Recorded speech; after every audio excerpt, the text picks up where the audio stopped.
them things out of there, Don. Get them up out of there. What's going on? Liquor Talk, a new episode starts right now. What's going on, everybody? It's your man, Victor. It's your pod boss in the house today. And it's another episode of Liquor Talk. It's a Saturday night. And guess what? It's the last Saturday of the month. And we got the fellas on, you know what I'm saying? So we got the liquor pulled up. You know what I'm saying? If you want to know what I'm drinking, you need to be following my Instagram. I'll tell you what I'm drinking, you know what I'm saying? But I got the fellas. I got Juggy with the Black Panther cup, and I got my dog Don B. Let's check in with the men. Juggy, how you doing today, my brother? Blessed and highly favored. And you know what? I am happy to be honored to be on board with the boys once again in the podcast. And it is Saturday, and guess what? We're doing Let's Talk once again. Yes, sir. Yes, sir. Yes, sir. Don, how you doing, my brother? I appreciate you thugging it out for me. I appreciate it, man. How you doing today, man? Listen, you know I'm always coming in hot, but I make sure I make it. So I'm just happy to be here. Still invited. I appreciate it. And looking forward to this. So thank you for having me again. And I do want to tell you to both of y'all something. Happy birthday, happy belated birthday to the both of y'all. You're both April babies over here, you know what I'm saying? I know y'all done did it big, you know. So I'm happy y'all had another year of life. Yeah, thank you. Thank you, man. Much appreciated. It feels good to be here, too. Yes, it's definitely damn sure good to be here. Don, how was that event, man? Look, like I told Juggy, my job, they had me on call, so that's why I had to work, and then I had a bonus edition of the podcast I had to record. Something a little risque, I'll go ahead and admit to y'all, but so I was the mixer, Don.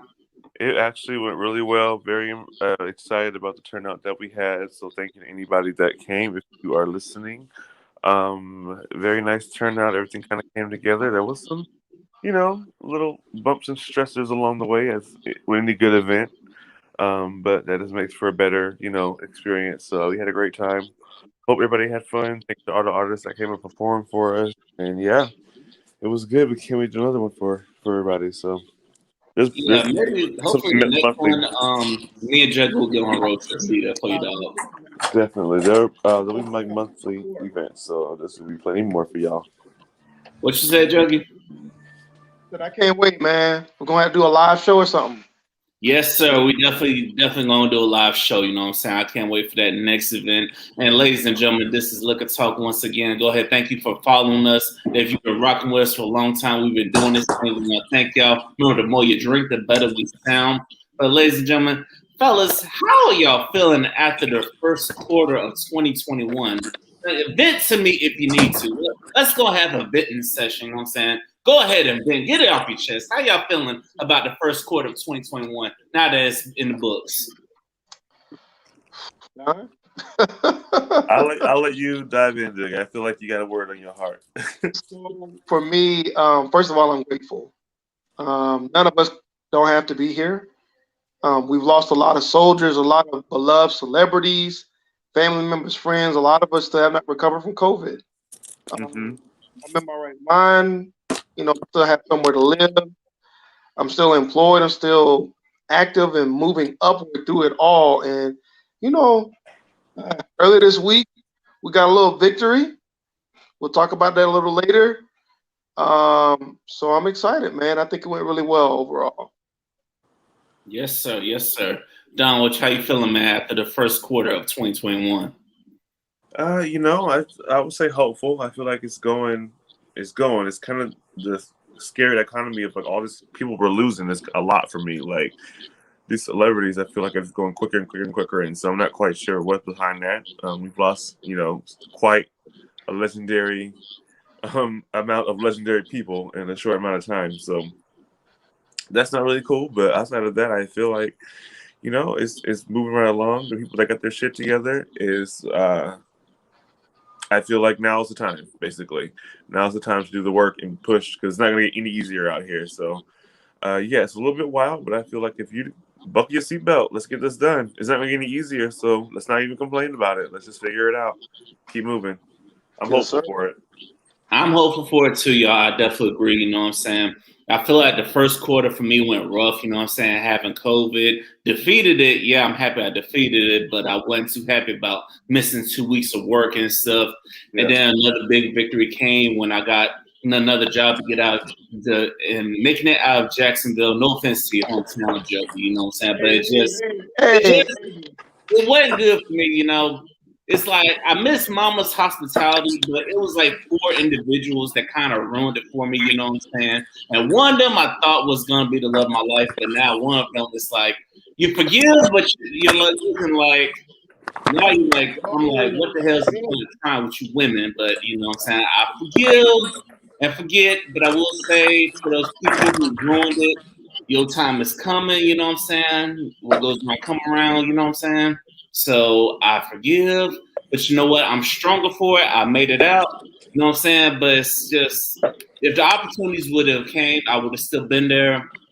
I was stupid to think someone could be the love of my life when, you know, they showed all the signs, but as soon as someone else appeared that they really wanted, well, guess who got kicked to the books and didn't even tell me, you know what I'm saying? So it's like you gotta forgive and forget, but you know what? I'm just to the point, like, what's the point of this? But you know what? I'm being home now, so it's a clean slate. So you know what? It is what it is. well, man, I'm sorry to hear that, but it ain't the end of the road either. You know what I'm saying? So I'm glad you're on the other side of it. And you know what I'm saying? We'll look for you. To come out on top, I'm sure there's the right one out there for you. I have no doubt about that. So Yeah. we're gonna move forward hardcore. Yes, we're gonna move forward hardcore. You know what I'm saying? That's all I'm telling myself. We're gonna move forward hardcore. Don't even worry about it, you know what I'm saying? Their day is coming, you know what I'm saying? They're gonna regret how they treated me, you know what I'm saying? Because you hate how people want to justify their actions, but you know what? You can't justify how you make a person feel at the end of the day. You just can't. Man, it's strictly thing, man.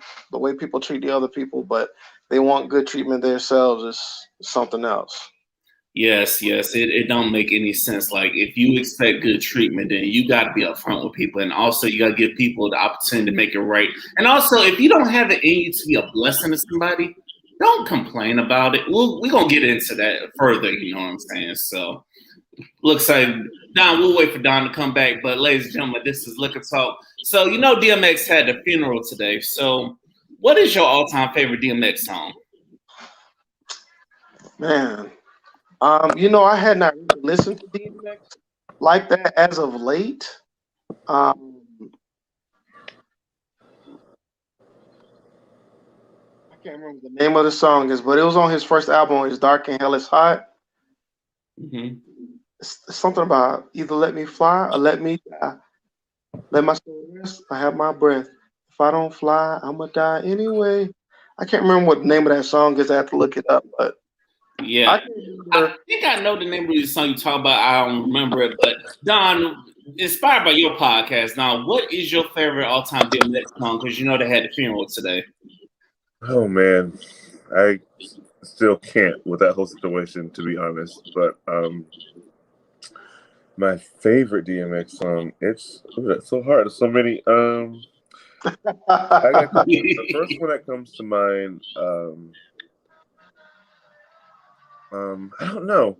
I've been in a DMX rabbit hole ever since then. So I've been really fucking with Back in One Piece. That's like my favorite, like kind of chill song. But then, I'm slipping, I'm falling, I can't get up. Like, you know what I mean? Like those kind of songs back in the day. Like I think he's more like less of the partying songs. Like we love Rough Riders, we love, y'all gonna make me lose my mind. We love that kind of stuff too. But I like raw, emotional DMX, like anything on this on the album that's like a ballad, a prayer. Like I feel like he just has this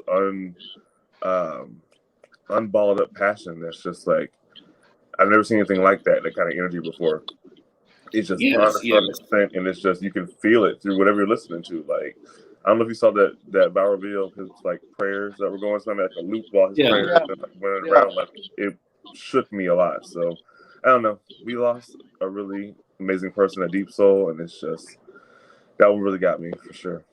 It did, and DMX shows you that it's like the Most High will use anybody, anyone you think that could be a vessel. You know what I'm saying? So it's like I definitely feel that way. And it's like, and for me, I would say my favorite songs of DMX was the Damien series because he's basically telling you he fighting the devil. He fighting the devil. You know what I'm saying? He basically telling you his story, what he's dealing with the devil. You know what I'm saying? How the devil just won't leave him alone. So give him all these good things, but there's a price to pay. So one thing people need to realize is, yeah, you can make a good deal, but you never know when it's your time to pay your end of the deal.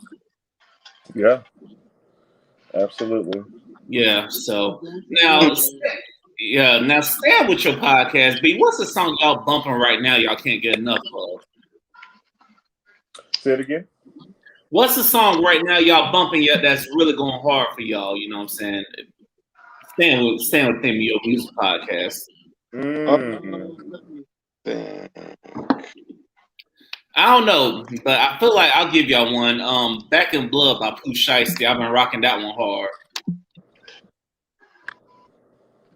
Okay. Is that a mixtape or an album song? No, it's an actual song. I don't know if it's on his mixtape or not, but it's Pooh Shiesty and Lil Durk. Okay. I think the song that's got me graphic right now is a song by Travis Scott. It's called Highest in the Room. You got to listen to that with your stereo, DB, Skull Candies. If you got stereo surround sound in your home, you got to listen to that song with that. It's awesome. Very awesome. Don, what you got for the people? What's up? I don't know, but songs really stuck in my head is not even new. But that Go Crazy with Chris Brown and Young Thug, I feel like it's stuck in my head. I cannot get it out. So I've been like, and then we had an artist perform that this week at the Mixer event. So it's been literally stuck in my brain the whole time. You know the song Go Crazy? Yeah. You can do is amazing. That shit. Like I'm really fucking with that heavy right now. But besides that, a lot of independent artists. I'm really big on independent music right now too. So there's a couple artists that I've been really fucking with.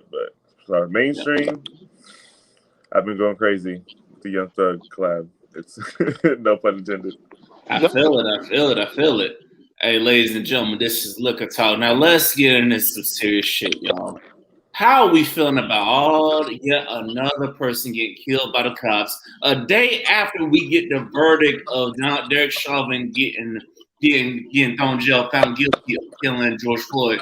Something we all knew, and the fact that it took 330 days to get that verdict, it's alarming to me. But how y'all feeling?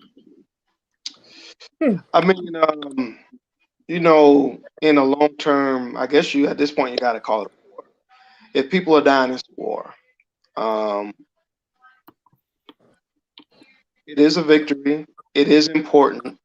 It does help set a precedent because it is a fact that less than 1% of cops who are convicted of any type of manslaughter get convicted ultimately, that are sworn officers, that are police. The majority of these people get charged, the cops get charged, are white. You can deny that the system is broken. There's individuals, unfortunately, that are allowed to live in that sort of suspended reality. But this is a victory because if the judge gives him a full, I think it's 60 years, 65 years, this case goes in the record books for all attorneys across the United States of America to use as leverage in the blueprint to try to get justice for other families who are not as high profile, who are going through the same thing. So I do ultimately think that the jury finding him guilty on all three counts at the end of the day, hey, that's a victory. In my book, it's a victory. We could talk about the critical analysis. I could spend the rest of my life on it. I could get a PhD. I could be on TV. I could be at marches. I can pass the bar in Florida. I can do all these things. We could talk about the long-term effects of this, but we're talking about a potential Rodney King situation if he's not seen as guilty by the jury. Of course, the judge has to give his sentencing, but all three count on a mixed jury that was sequestered. Man, can we get one sigh of relief? Excuse me. Can we get one sigh of relief and all of this things that's going on with criminal justice? One sigh of relief. I think we earned that. We deserve that. Yeah. it's like we earned the sigh of relief, but then we find out someone else. As soon as we get done taking the sigh of relief, we find out about Ma'Khia Bryant. You know, that situation is a little bit different, guys, because the situation around it, she was being jumped. She went back in the house to defend herself with a weapon. The cops pulled out right when she was about to use the weapon.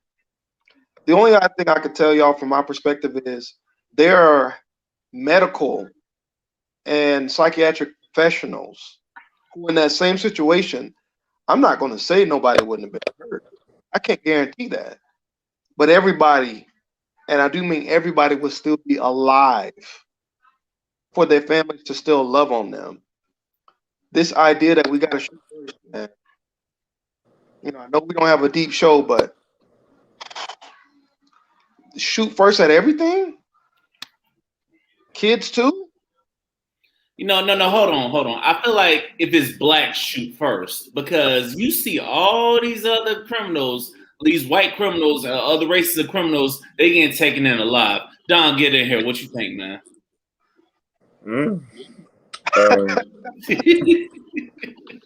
Listen, I agree with what Diggy said about the victory of all this. It is a victory, and it's a bigger deal than I think that we're allowing ourselves to feel, because we have so much more to fight. But I didn't even watch any of the footage of the trial. Excuse me, at all this whole time. I was just following updates on social media. I didn't watch any of it because I watched the Trayvon trial, and if anybody knows me, they know I'm like a court TV horror when it comes to trials, scandals, all that stuff. I love watching that shit and following every detail and what's gonna happen. The Trayvon thing traumatized me. I hate using that word because it's overused, but I really feel like I was emotionally fucked up watching that. Having them sitting and watching the way they did that girl, his friend that was on the phone with him, and how they had her up there on the stand. They were just talking down to her any kind of way, and just the irony and ridiculousness of this whole thing. Like, this man is not guilty of shooting this kid, And so I watched that, and when they didn't find him guilty, that really fucked with me. So I was like, I'm not even gonna watch this Chauvin shit because we're gonna see what happens. It's gonna be what it's gonna be. So I did watch the verdict reading, and I was shook that it was what it was. Even the look on his face, he was shook. Nobody thought that it was going to come down like that. And I like the way the judge made all the judges go through and say their individual, like, is this your thing? I feel like it was an extra, sting. And it was like, everybody was like, yep, we vote this. Like, this is our sentencing. So I just stand up and, clap my hands in my room in a standing ovation. I was very proud about that. I did see the unfortunate video of the teenager, but the next day, the day of, who knows when it was.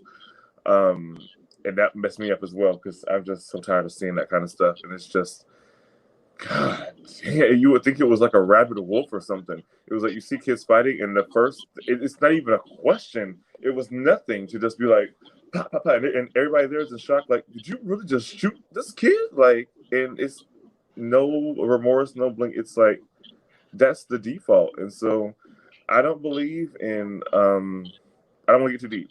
All I'm going to say is I don't believe in educating the police, retraining the police, all that stuff. That's not a thing. We know what's wrong, you know what's right. Black people are just not, it's not considered a part of we're just left out of that. When you're in training, the rules apply to everybody else except Black people, and that's just how it is. And that's not every single cop. That's up to each cop to make that decision, but I feel like that's what it's founded on at the end of the day. And you got some good cops in there. I got family police department, you know what I mean, that do their best, but I think at their core, that's the way that it is. And there is no retraining, there is no reteaching. Either you know what's wrong or it's not. It's crazy to me that we had a trial for somebody that put their knee on the back of somebody's fucking neck, and it's like, was that murder? You know what I mean? So that just tells, I'm not trying to be pessimistic. Thank you for the conviction. But the fact that it was a trial in the first place tells us that we're in trouble.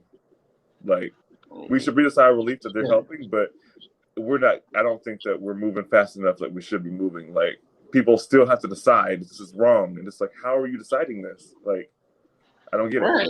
It's right or it's wrong. It's terrible.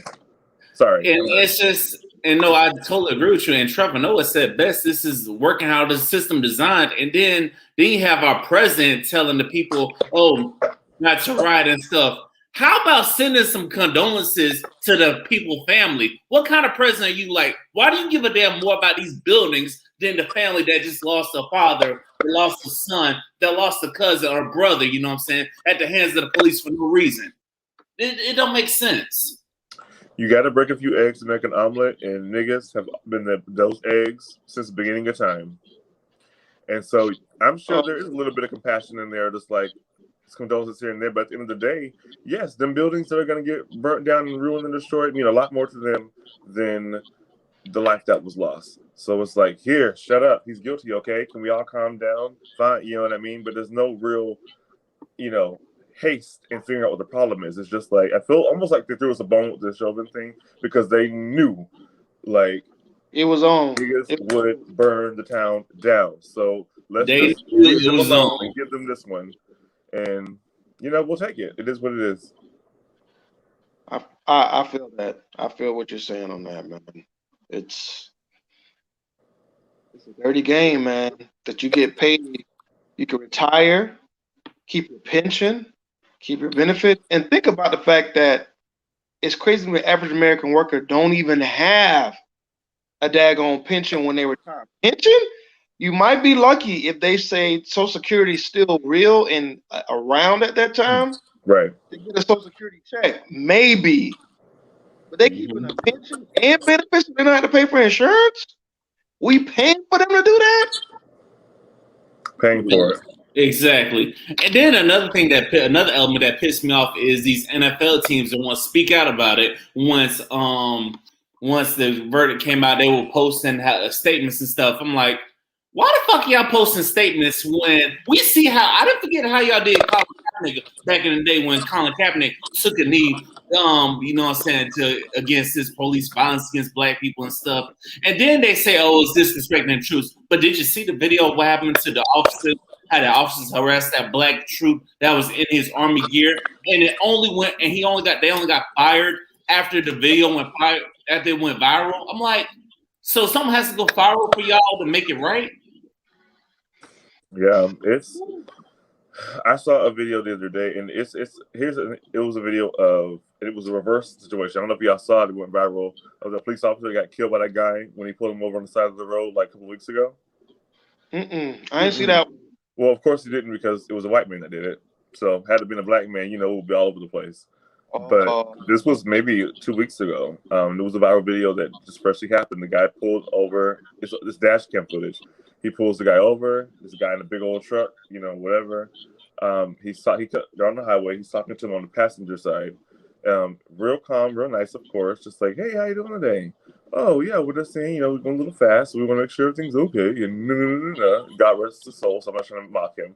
But you know how it is, just so cordial and so not where you going today. You know what I mean?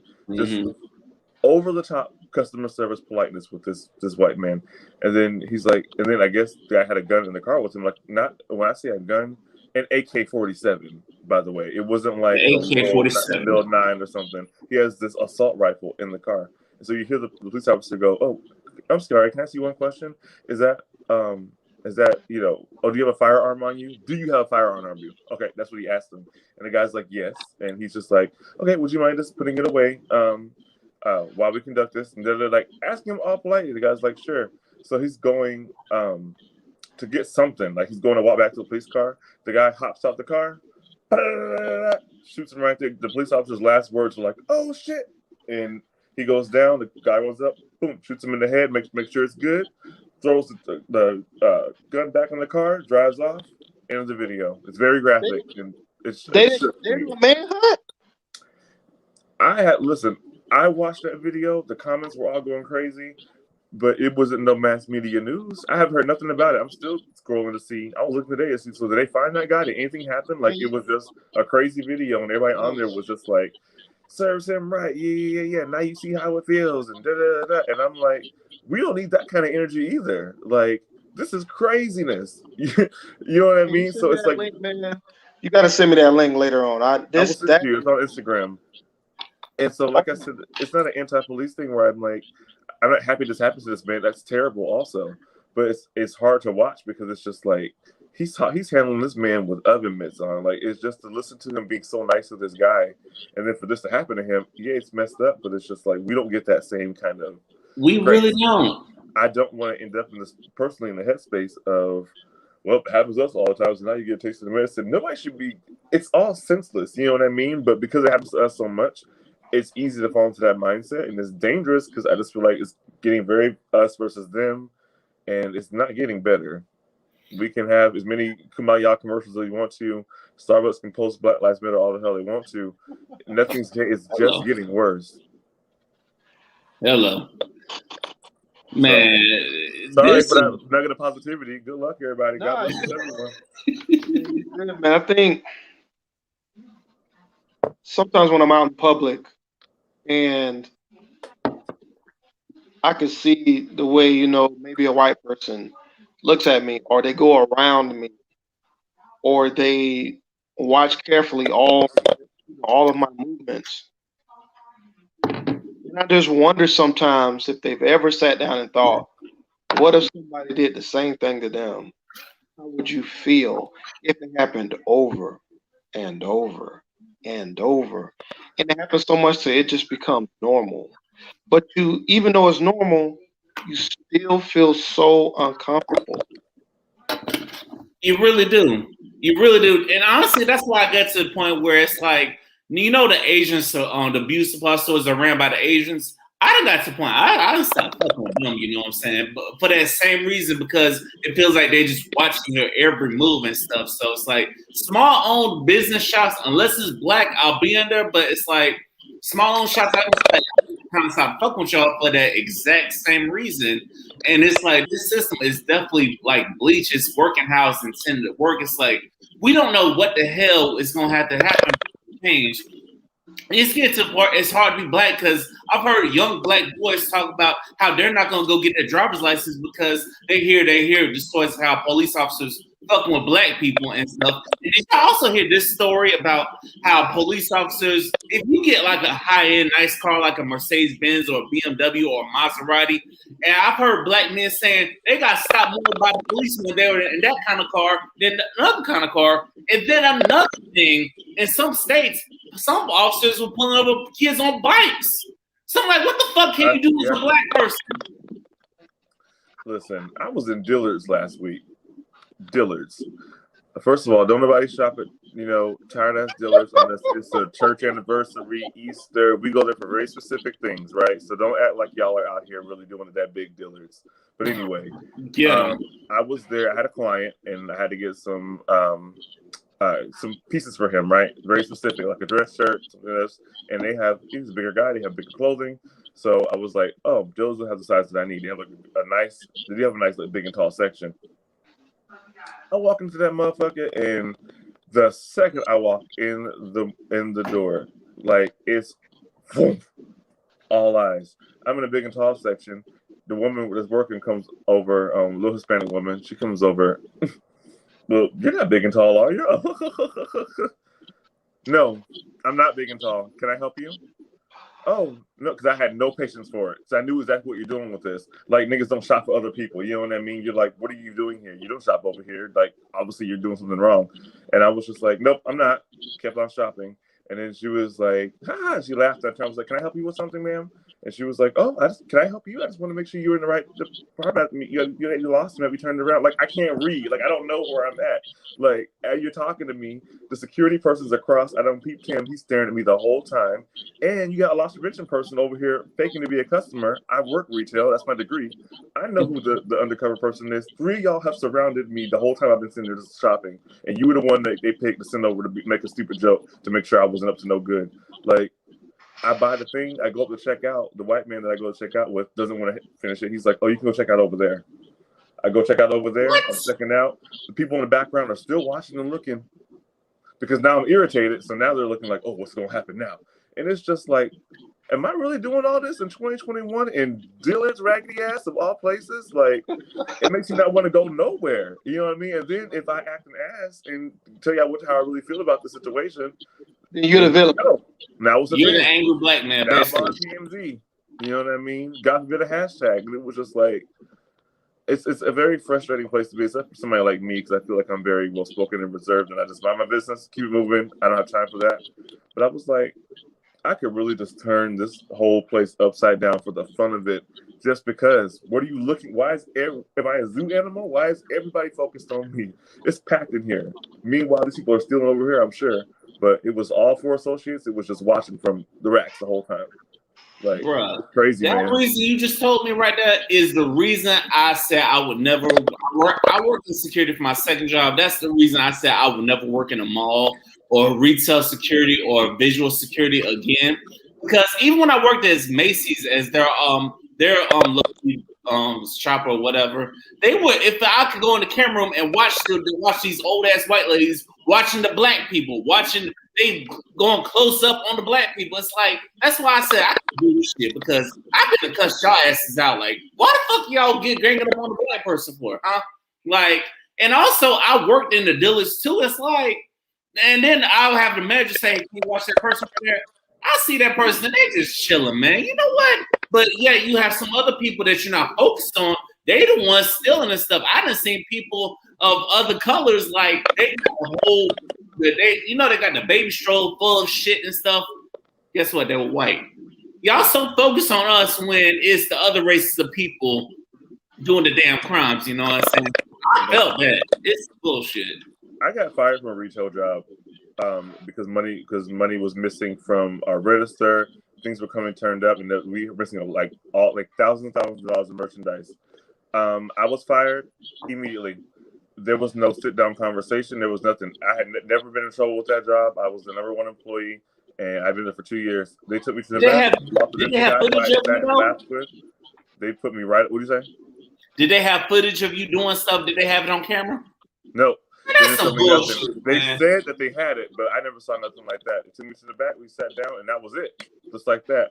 Fast forward to a year later, the white woman that was the manager that was in charge, who was sitting in the background shaking her head disapprovingly while I was getting fired, was the one who was in charge, who was discounting and taking money. She got fired like a year later. The whole staff that was there. There was a girl that worked in my department who was taking cash out the register. But when it was happening, it was no question. They found that out. They marched us to the back. We're like, hey, so this is what's happening.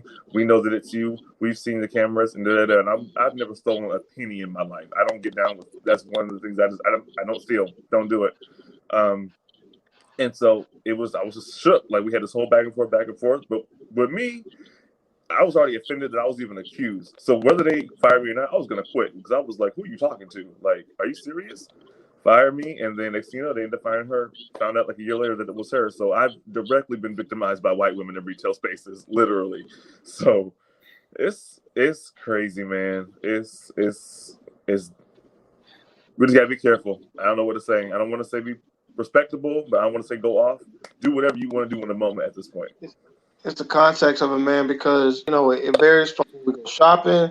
It adds to all aspects of our lives. Even at the job, you could be the only tall, big and tall size guy at the job. You got to act goofy. You got to use sharp diction. Mm-hmm. You got to help anybody anything is physically imposing, or if it's high on the shelf, I got to go up and, oh, Jonathan, can you help me with this? Oh, yep. You're so tall. It's like, see, I felt that, because I remember walking into a store one time. I'm in street clothes, right? This person shorter than me, like, hey, can you get that for me? You work here. I'm like, do it look like I'm work here? I'm in I really don't give a fuck clothing, and you assume I work here and I can just go up because I'm tall and beautiful for you. You like a worker, is what he wanted to say. Exactly. That's exactly what you want to say. You look like you a worker. I'm like, you know what? The shit us black people have to go through. Like, how the hell do we get through this shit? It's still 2021.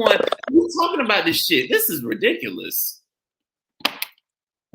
Wow. I'm just at this point, I'm just like, make it make sense. It don't. Talking about black people out there, hang in there. We us creatives, we feel the pain, because when we're not podcasting or doing stuff, we feel the pain. Just like, and it don't make no sense that we have to still go through to have these conversations in 2021 because we feel like we should be evolved from this. But I'm like, this is ridiculous. This too much. Hey, man, we need to stay up tonight, man, because this verdict and these killings got me. I try to avoid it, man. I try to be normal. I try not to have to think about my skin color every day, man, because it'll make you crazy and angry all the time. I don't want to be like that. Yeah. I can avoid it the whole day, and I'll just look up, just turn on TV. I just want to watch an NBA game. That's all I want. I want to sit down, my wife over here on my side. I just want to watch the NBA game. That's all I want to do, man. You know what come across the screen? Oh, shooting in the Heights. They got a black person blown up big on the TV. Every single time. It's like, are y'all going to switch it up? Is there anything else y'all can use? Can y'all at least be creative? It's the same thing. And it's like, yes, it is. You know, but I guarantee if it had been a white shooter, they ain't really showing that. I'm like, bro, yeah. I'm going to tell you this one last thing. I was on Twitter, and they were the video of what's the white kid's name that shot up those 9 people at the church? Dylan Roof. They showed him right coming out. He's sitting on the ground.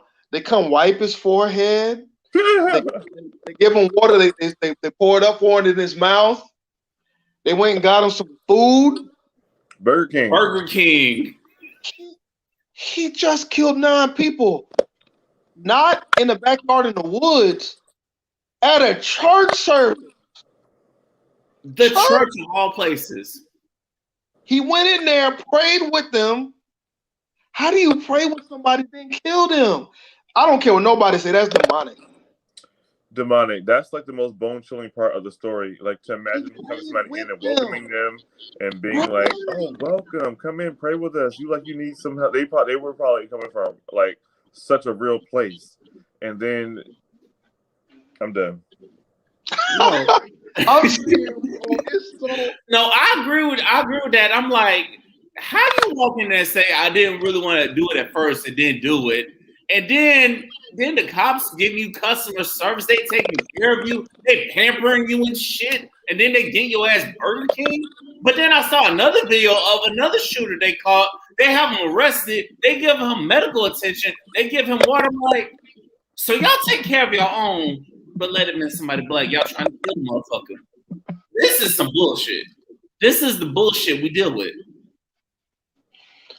Man. Day in, day out. But we continue to rise and we continue to stay above the bullshit. And it's just, that's why it happens. That's why it's so senseless. That's why it's just, they just can't understand why they're just so, weak. And they just, and we continue, no matter what you throw at us, we still make it. Like, there's nothing you can't do.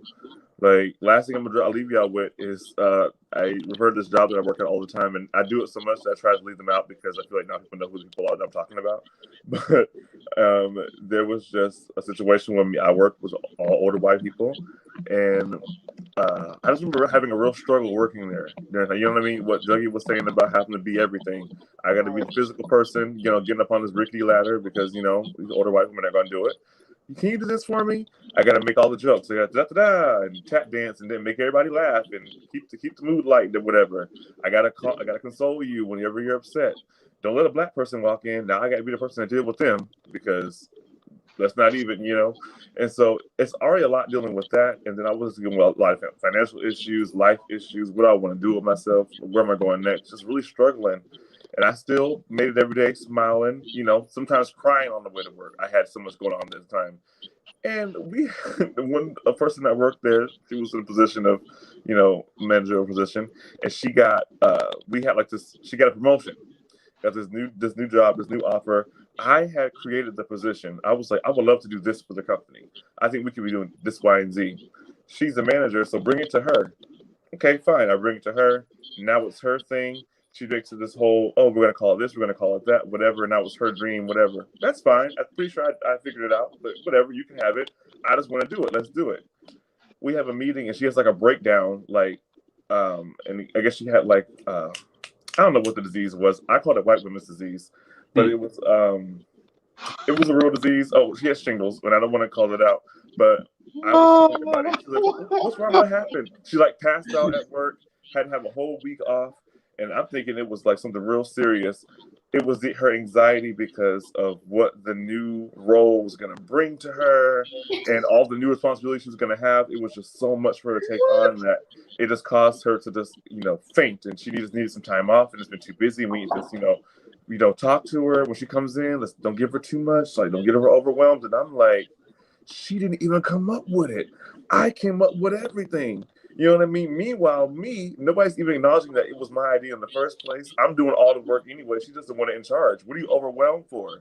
You know what I mean? I'm here doing this with you. My lights off at the house. I'm the one that should be having a breakdown and passing out.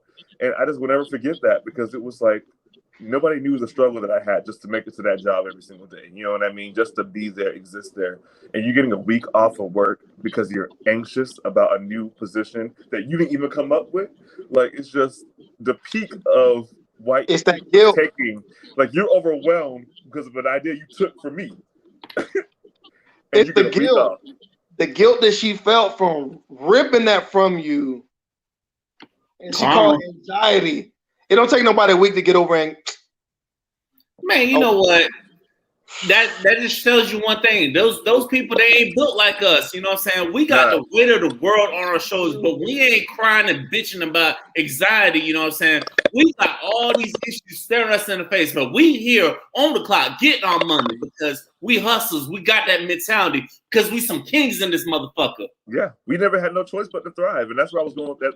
Thank y'all for following that long story, but that's where I was going with that. I was just like, that's when I really realized it was just like, oh.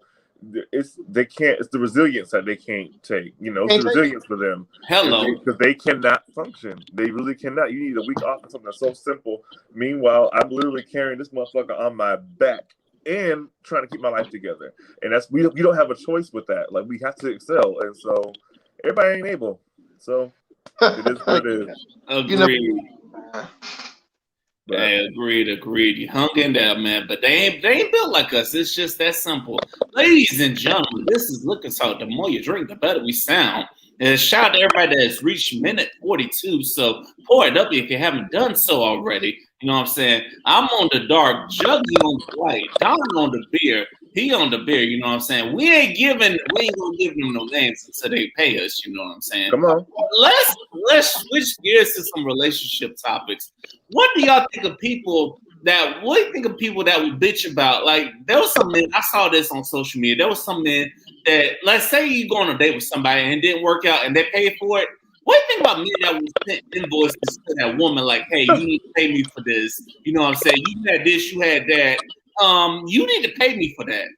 And they will put the invoice in mail like, this is what you had. You need to pay me for it. I want to be compensated for it. What the hell do y'all think of those men? I see y'all looking like, what are y'all thoughts? Talk to me. I cannot with that. Juggy about to fall out over there. Bro, sorry. I'm sorry. Could you imagine getting an invoice in the mail from somebody you fucked with a date? Hey, listen. Let me just say this real quick. Go ahead. Man. I've been broke as a joke before, to where I got a script and a scrum to go out. But I'm gonna go on these dates, right? But let me tell you something, man. What happened to the pride of a man? You gonna send an invoice because a date didn't work out? All I hear is men calling women emotional. But you gonna send an invoice? That's something a chick will do to another chick or something, man. You send an invoice for a date? You think that's gonna give you clout on social media, bro? I'm sorry, bro. So I'm not even gonna try and rationalize nigga mentality, but what I will say is, at the very, very core of my, misogynistic, toxic male, we all got a little bit inside of us. I do feel like a part of it, depending on the context, I do understand the whole idea of like the date is transactional, right? Like it's almost an understood thing. Not saying that this leads to this, but it's an expectation that I feel like is preset in men's minds beforehand, right? Not saying that's right or wrong. So I can understand the mentality of like, oh, I paid for this, so I should be getting this. But at the end of the day, nobody owes you nothing. You paid your money to like, you wanted to, pay and go on this date or whatever. What do you mean? Do you really? Who would pay that? First of all, you think she's really gonna send you what her cash app? Like, oh my bad, just take it off of this.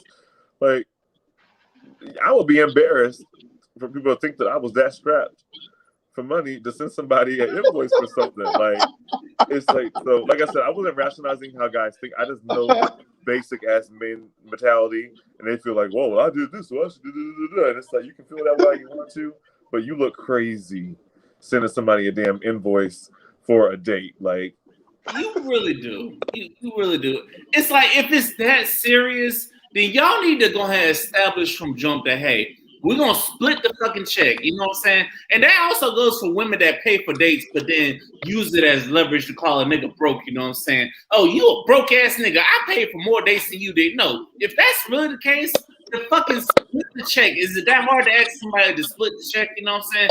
Is it that hard for you to be a blessing to somebody? Is it that hard? That's what I'm thinking. It's like, because do you know how many times I done took people on dates and they went nowhere?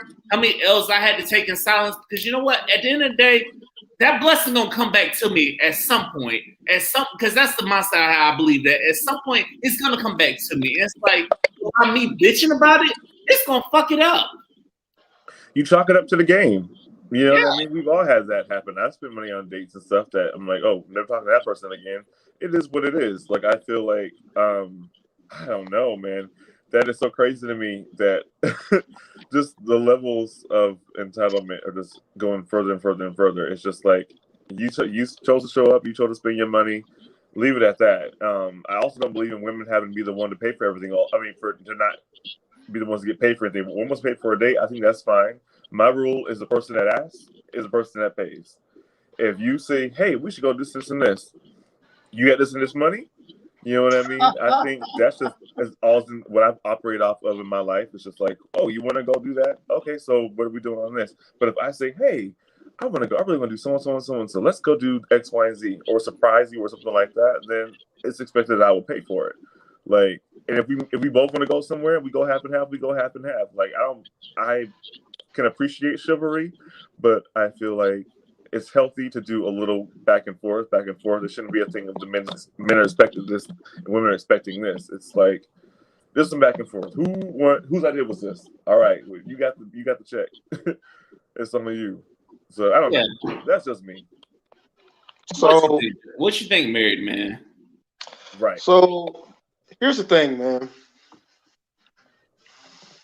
Not only does it show how weak you are emotionally, if you ask for invoices for dates that didn't go well, you're showing that you're a beta male. You had a date, not a relationship, a date that didn't go well. Do you think you're entitled for women to love you just because you took them out to eat? If you don't have enough resources to take somebody out to eat and be able to eat the L, then guess what you need to do? Stay yourself at home. You can say, you can say what you really think.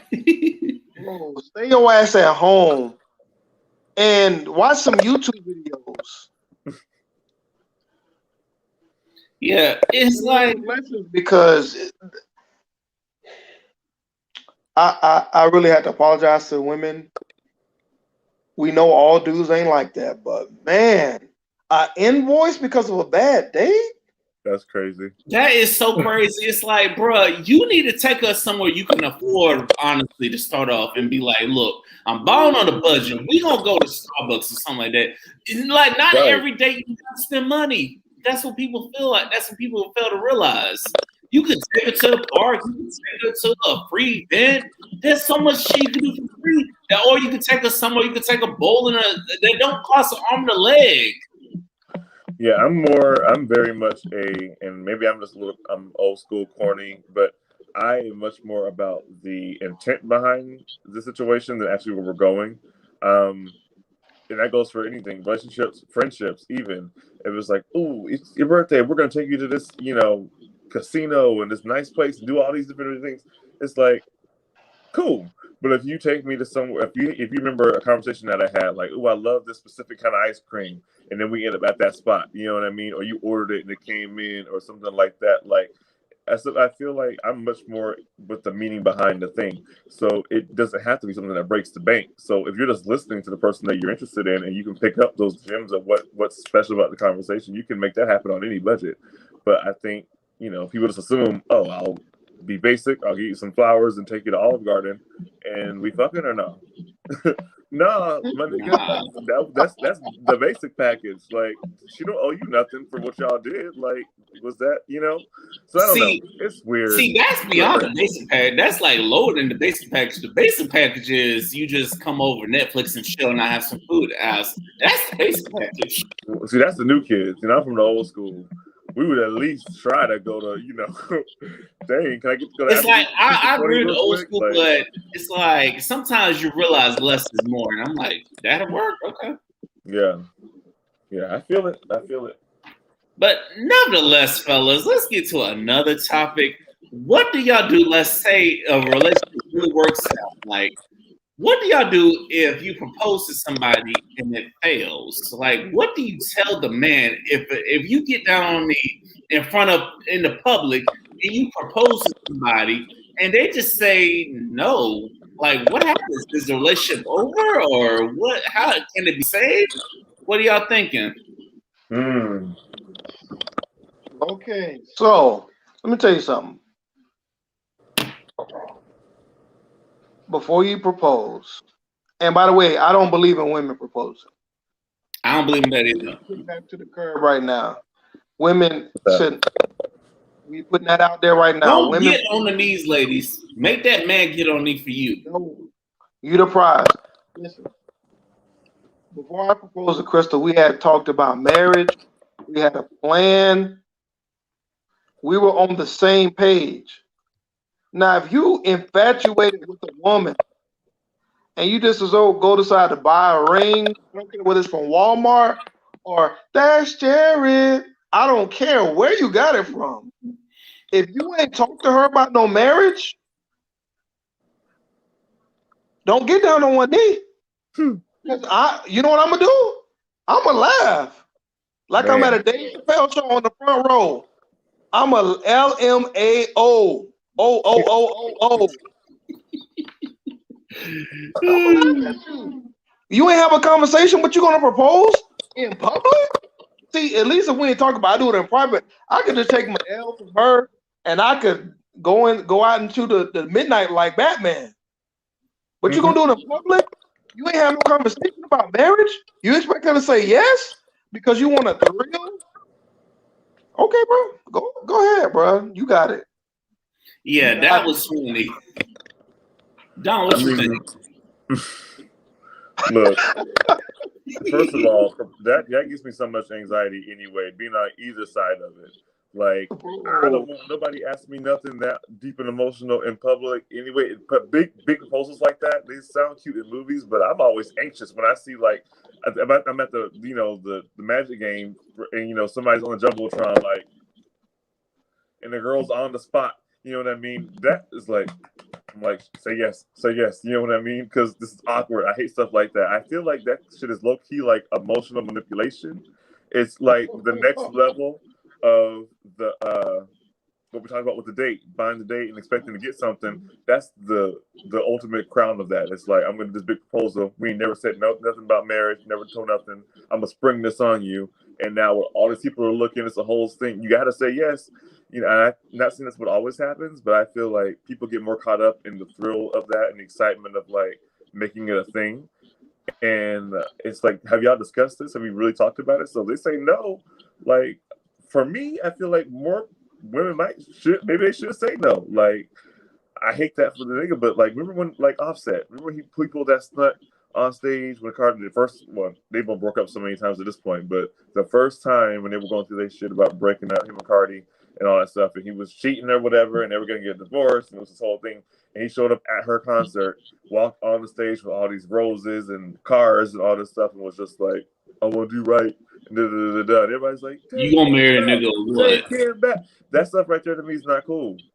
Y'all need to have a conversation back, so you know what I mean. But you know, you interview on the spot. You want, you know, like, of course, yes, we can. You know what I mean? You gonna say yes. So I feel like niggas know what they're doing when they do stuff like that. So if you get up there and they say no, then you should have been expecting that. Like, y'all should have been had the conversation beforehand. Yeah. But it definitely goes back to what you said. Like I feel the same way both of y'all feel. I feel like if you had a conversation with her and then also had a conversation with the parents, you know what I'm saying, with people close to her, let her know like what they're thinking, you know what I'm saying, then you should know whether or not a yes is coming. You should be 100% knowing whether or not yes is coming, whether you get down there or in public or in private, you know what I'm saying. You should know whether or not 100% whether or not a yes or no is coming, you know what I'm saying? Because I saw the video of the dude he proposed to. He proposed in the mall and stuff, and the girl walked off. I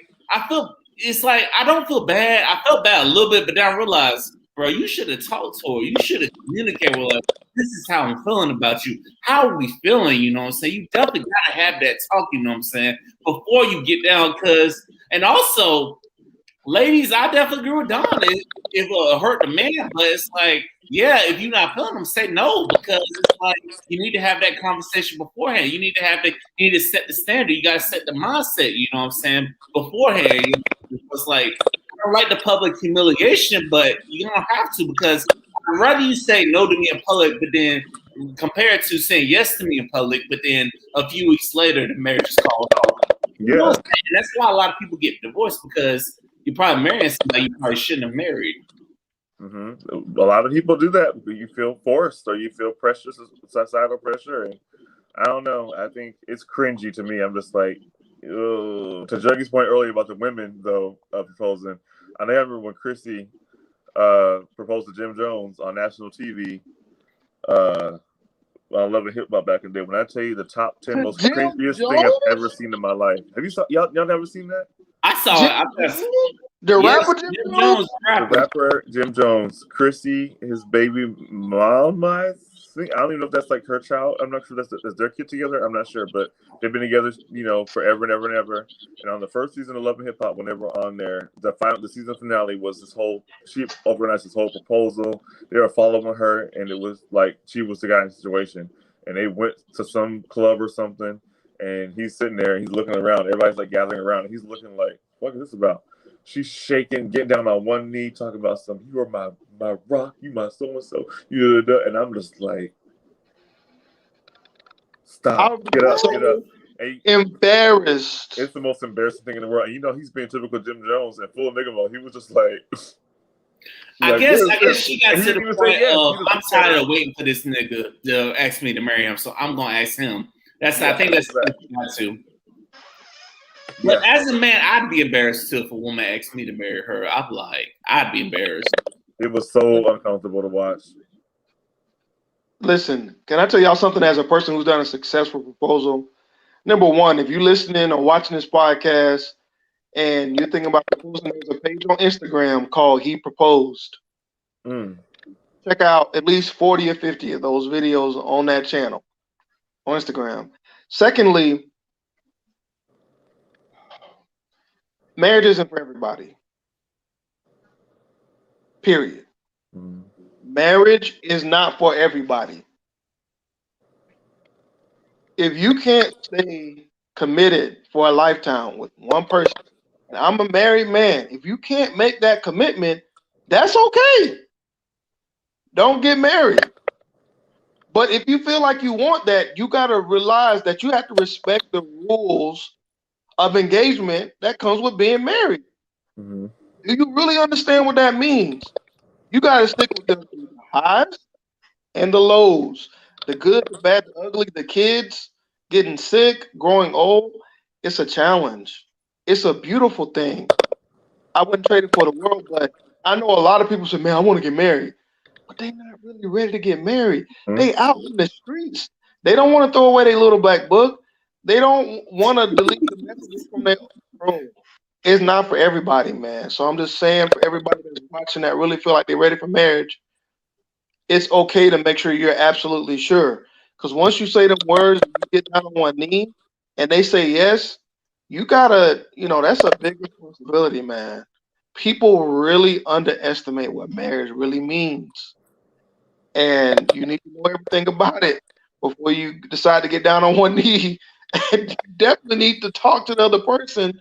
You definitely not ready if you ain't have a conversation about marriage, and you just doing something for clout. You definitely ain't ready for marriage. You not. I'm as a married person, you not ready because, whew, man, that's a whole PhD sermon. I ain't gonna do all that, but you ain't ready. If you can't have I mean, you can give us the Cliff Notes version if you have to. To help these young niggas. Yeah, help them out. one thing you got to do when you marry, communicate.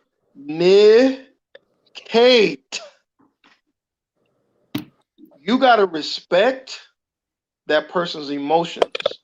You got to respect their perspective. You got to respect their feelings.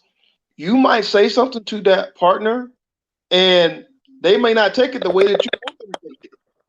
You have to learn how to communicate with that person during that time. You got to communicate them on their great days, their awesome days, their successful days, their memorable days. You got to communicate with them when they don't feel like doing anything, when they have an attitude, when they're depressed, or whatever else it could be. You got to do both. Mm-hmm. If you can't even have the simple conversation about, hey, do you ever seeing us being married someday? It's either going to be yes or I just see you as a friend. Oh, okay. I appreciate you letting me know that. I wouldn't want to find out after getting down on one knee.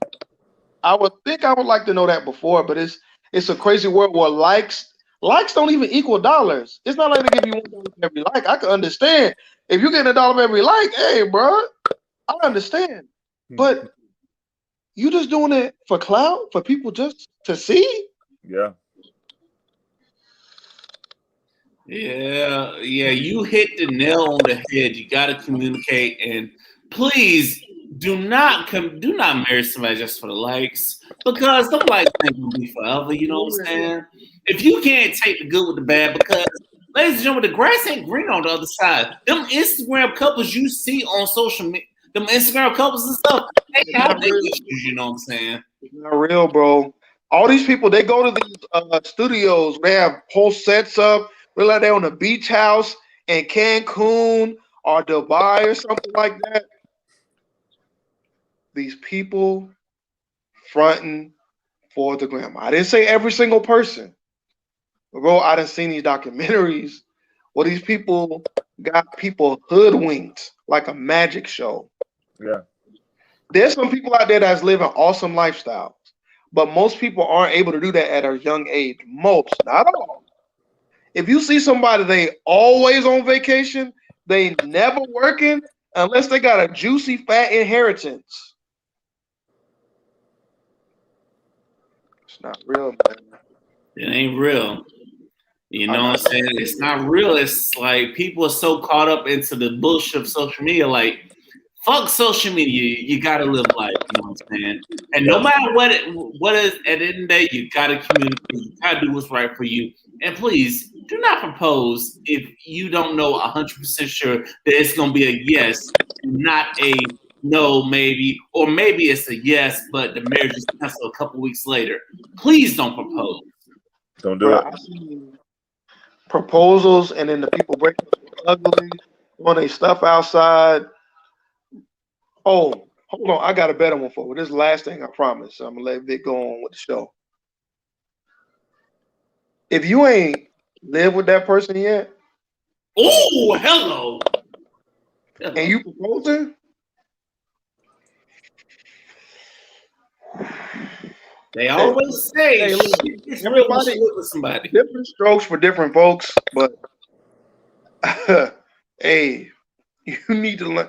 You need to see if you can live with that person. Are y'all compatible in the same living space every day? you need to make sure, because that's when you really gonna see what kind of person they is. If you can't handle that, bro. Listen, I agree with that. I don't know, man. I haven't been married for 40, 50 years.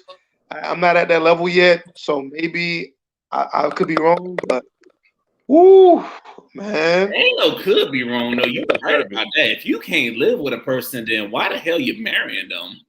I ain't been married ever, and I can tell you one thing now. Like, it makes me think of like all those arranged marriages back in the day. How like you were, married off by 18. The husband's 18, the wife's 16, and now y'all just having 6 kids by the time y'all 25.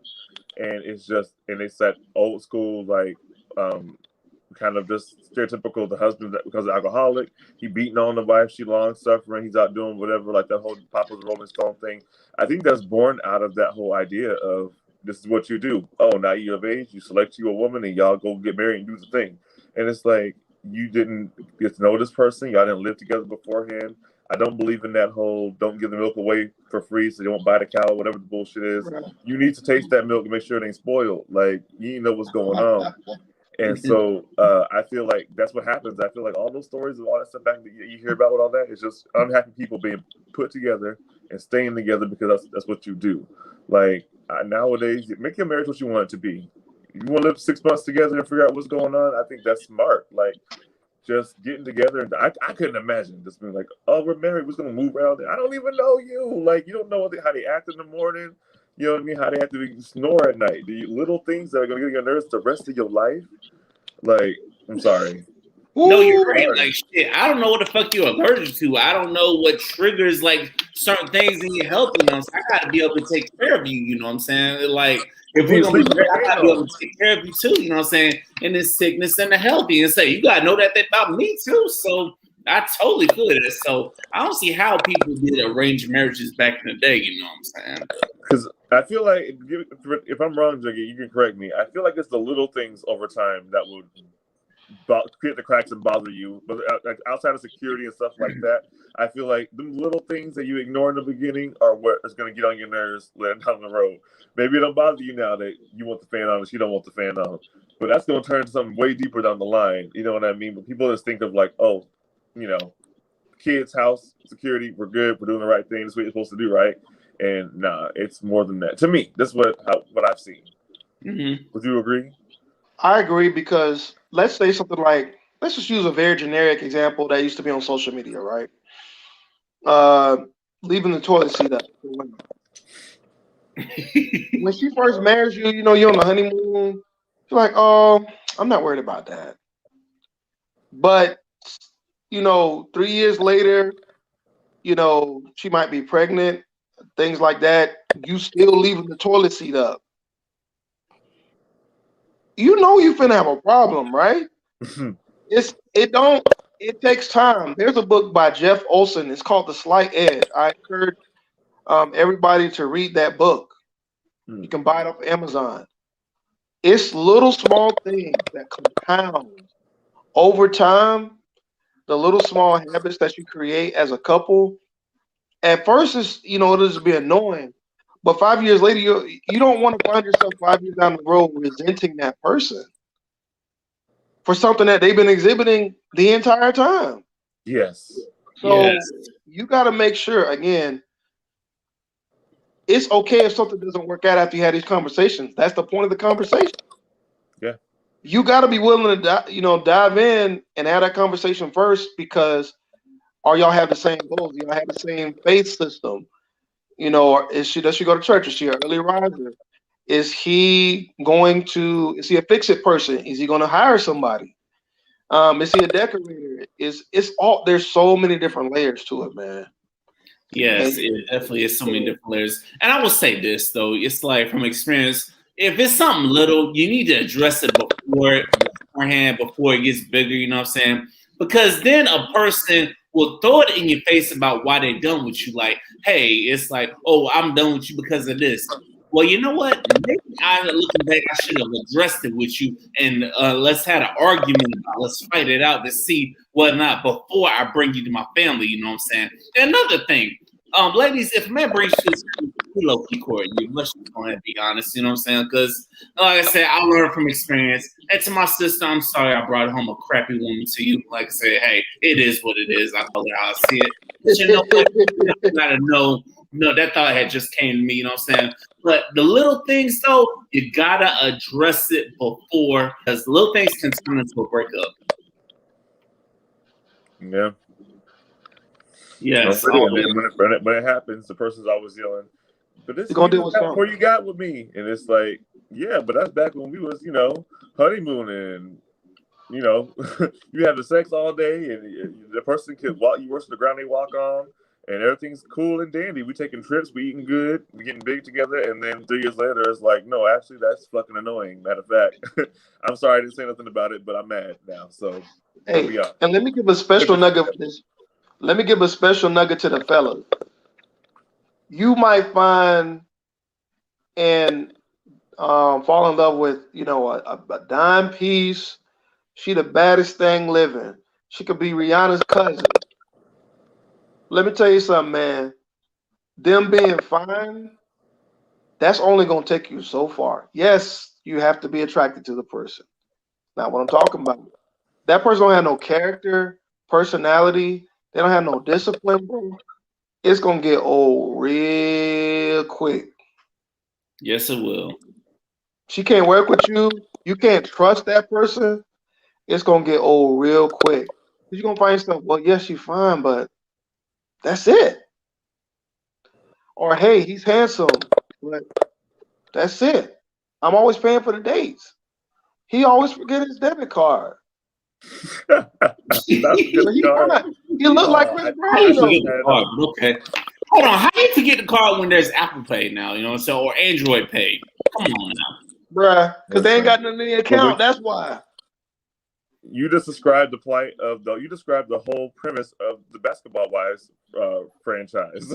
Basically, it's just like the whole story. All y'all on here talking about how y'all celebrity nigga did y'all wrong, but it's like, no, y'all were just the baddies that were in the club free before 11.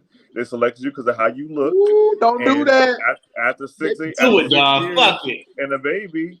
We tired of that. You on to the next ball player, and he's on to the next groupie, and it is what it is. But you want to get on TV, and that was the whole thing about just like the struggle of this divorce and all these things. And it's like that's what the situation was. Let's not play like it wasn't a physical thing. But that's not going to take you 20 years in the game. I'm sorry, it's not. Like you ain't gonna find this runs out real quick. Your finest is not gonna keep me warm at night. It's not gonna take care of me when I'm sick. It's not gonna, it's crazy. It's crazy. But that's. I didn't mean to read the Basketball Wives. Listen, No, you said it Hey, like you on point, my boy. yeah, And on point. I want to say this real quick. Men have a responsibility to act right. But in the case of the Basketball Wives, if you knew before you got with him that he was hoeing, he don't got no reason not to hoe. No reason. No reason. He the big dog. He has the leverage. But you decide that he ain't gonna do that with you. Mm-hmm. Can't do that. You can't put the blame on nobody else. You really can't. If he said I ain't gonna do that, I'm just with you, that's one thing. But if you knew what kind of person he was beforehand, and he ain't make no signs of changing before, bro. I see these women on there, man, and I'm just like, they're very attractive and model-esque or whatever. But the bickering, the arguing, falling out over the smallest of offenses, unhappy, catty fighting. We both dated the same D-list nigga in the 90s, and now we beefing over it on TV in 2021. Like, I mean, and by dealing with y'all slept with the same. You know what I mean? It's just like it's crazy. It's like grow the fuck up, shit. Yeah. There was two women fighting over Ocho Cinco, bro. Ocho Cinco. Ocho Cinco. Y'all fighting over Ocho Cinco? You know how effective he is? That's the thing. The hoeing is what brought y'all to the table. No, not saying y'all hoeing, but he's out here hoeing. He You knew what He it going was. through a whole And that's phase, it. and he managed to sleep with both of y'all at the same time, and now y'all become friends off of it. But now years later, it's like, oh, he just was. There was always other women, and there was always this and that. It was like you used to be one of them, though. Like we knew what it was when we got here. You saw the fame, he saw the looks, and we made a transaction. And I can really respect, like when I'm out somewhere and I see like the old uh, rich man, and he has like a 20-something-year-old wife, and his ex-wife has all the kids and whatever. I can respect those situations because it is clear as day. This is a transactional thing here. I'm 80-something years old. You 22. We ain't got nothing in common. But at that point, I feel like we both know what it is. You're this, I'm that. We making this thing work.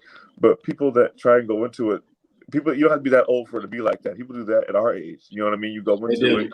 This person got a bag, or they look good, and you go into it with that, and then you want to act super shocked when, oh, it just didn't work out. It was like that person was always that same person. You just got tired of it because beauty fades. You got tired of it, and people will ignore the red flags. What I've learned is people will ignore the red flags for somebody they want. But if it's somebody they don't want, oh, that hammer coming out quick, you know what I'm saying? I'm not going to tolerate this quick, you know what I'm saying? If it's somebody you want, you know what I'm saying, they doing what they need to do, they'll put up with anything. Yep. All right, fellas, what y'all got coming up on y'all podcast or y'all platforms this month, you know what I'm saying? Next month. I am creating some TikTok videos of some of my practice sessions with bowling. I haven't updated that in quite a while.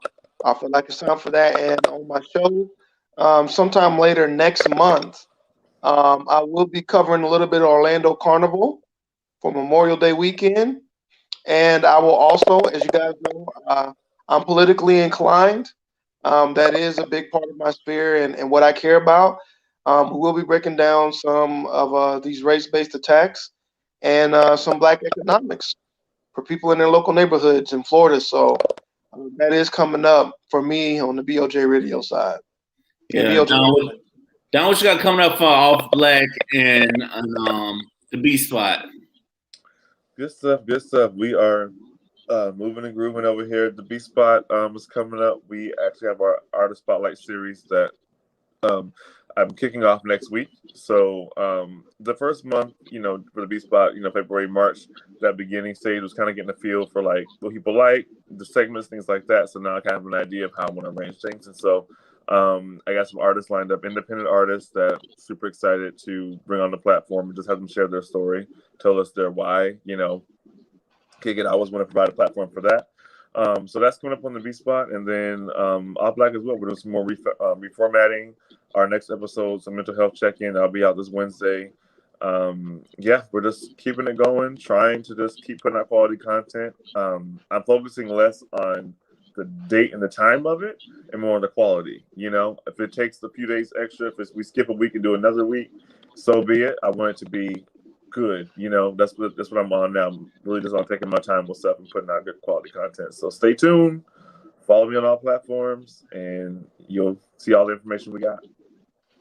That's real.